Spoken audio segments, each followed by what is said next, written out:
G'day Teacher Geeks. So I've just spent an hour watching videos about why teachers quit. You know how YouTube works, you click on one video and then it keeps recommending a bunch of others. So I first started with Laura Randazzo. This video, I Quit Teaching, went a bit viral, I guess, got lots of views, and she eloquently explained why she quit teaching. And then it just suddenly, it hit me, bombarded me, all these recommendations of why teachers were quitting. And I was like, whoa, wow. Because I don't read the news deliberately, and I don't have Twitter, or I unfollowed everyone on Facebook, so I'm kind of sheltered from the outside world a lot. This is why I spend this time in my office talking to my camera. So I wasn't really sure about what's happening in the world of teaching.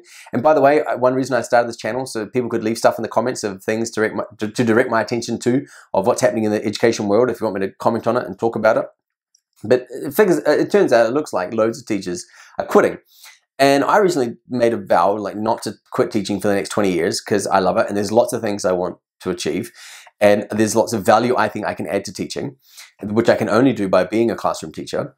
So I was curious to know why all these teachers quitting. So I hit why I quit teaching in YouTube, and watched the first 10 results that came up, and I'm going to very quickly summarize what the reasons were. And if we can find a trend here, then hopefully we can explain to administrators, hey, here's what's happening, and here's where you could support us better. And that's the goal of this video, is to say, look, this is the common reality, and you might be able to relate to a lot of these realities.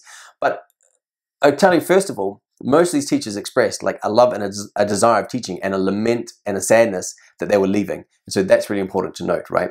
People aren't going, if that job, I'm out, I'm done. There was a lot of tears and a lot of emotion here. Okay, so I went through all of these 10, and the recurring theme that I saw, now I was expecting something different. I tell you, my hypothesis was going to be that there was a lack of autonomy, mastery, and purpose. And I read this book about what makes motivation and how do people get motivated in the workforce.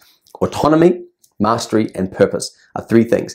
And I felt like it was going to be a lack of autonomy, that there was going to be too much influence from outside avenues, which was influencing the enjoyment and adding to the stress. Actually, not what I found.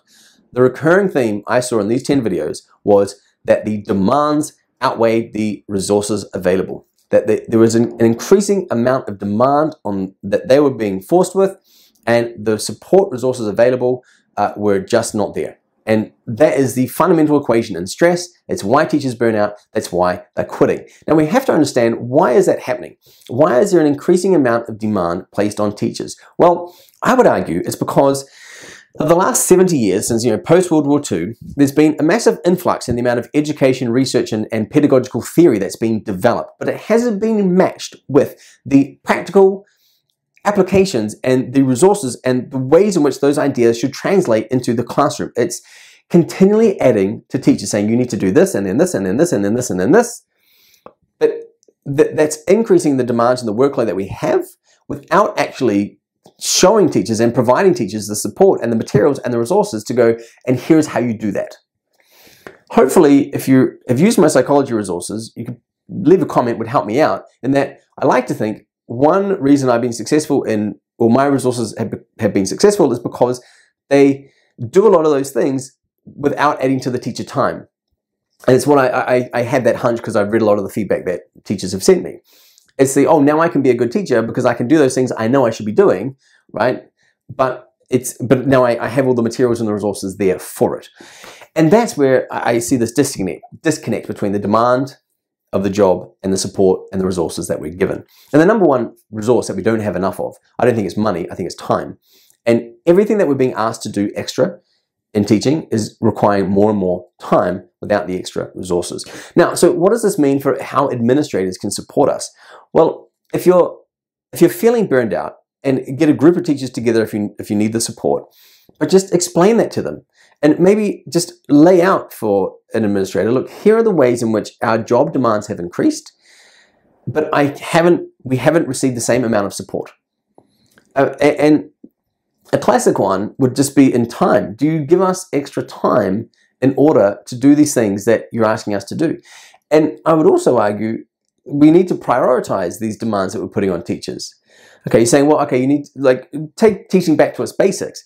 I need to know what I'm teaching, how I'm going to teach it, and if I taught it, right? I got outcomes, I got a lesson plan, and I got an assessment.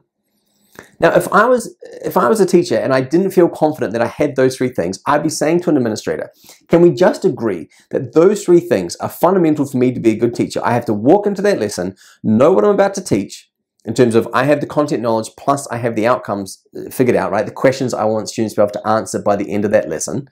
Okay, do I know what I'm going to teach? Do I know how I'm going to teach it? Have I got my lesson plan? Have I figured out my PowerPoint slides, my worksheet, the activity I'm going to design? And have I figured out how I'm going to check if the students actually learned what I tried to teach? If we can fundamentally agree that those three things should be in every lesson, and it's pretty basic, but it takes about at least an hour to figure that out per hour of teaching, then administrators should not be placing more demands until those three basic things are met. This is just an idea I've come up with right now in this video, and this is why I make these videos, because actually when talking gives you something to say, that's a saying I heard in a blog and it makes perfect sense. Now in a future video or writing, I can express this more eloquently. So if I ramble in these videos, I apologize, but part of why I make them is so I can figure out my own thinking and come up with these ideas. I think we need to have an agreement there and say, give me these three things, and then come to me with your differentiation, then come to me with your flexible assessments, then come to me with your equity, then come to me with whatever extra thing it is on top of these three things that you want me to take care of. But please, and especially new teachers, this is why new teachers are burning out, because they're being asked to do too much with too little experience and too little resources, and it's really, really tough. So I think that's, hopefully that's something you can take from this video. Just say, hey, look, hey, and show that you didn't get a unit plan, that you didn't inherit it from the previous teacher. How many times that happened to all of us, right? Wait, haven't you been teaching this curriculum? This school's 100 years old. And who hasn't been doing these three things in their class like for that 100 years? And now you're putting, not only you ask me to do that now after 100 years of no curriculum, but you're also giving me this extra stuff to do. Let's stop. Let's pull it back. Let's bring it back and say, hey, I need to know what I'm teaching, how I'm going to teach it, and if I taught it. All right, the next video I'm going to make is going to be exactly on that. So hopefully I'll try to make it a little bit more succinct. But that's why teachers are quitting, because we're getting too many demands and not enough support. And that's what we can do about it. Let's boil it back to the basics. Ask admin for support. We do also need to be strong for ourselves, right? I love Eleanor Roosevelt's quote. I think it was, no one can make you feel inferior without your permission. And so as teachers, we need to take responsibility for this, for our own well-being and mental sanity. If we're feeling burned out, we need to stand up to them and say, hey, look, hear me out rationally here. This is why I'm burning out. This is what I need from you. I need to understand that I got to figure out my basic lesson plans first, and then come at me with your other stuff. All right.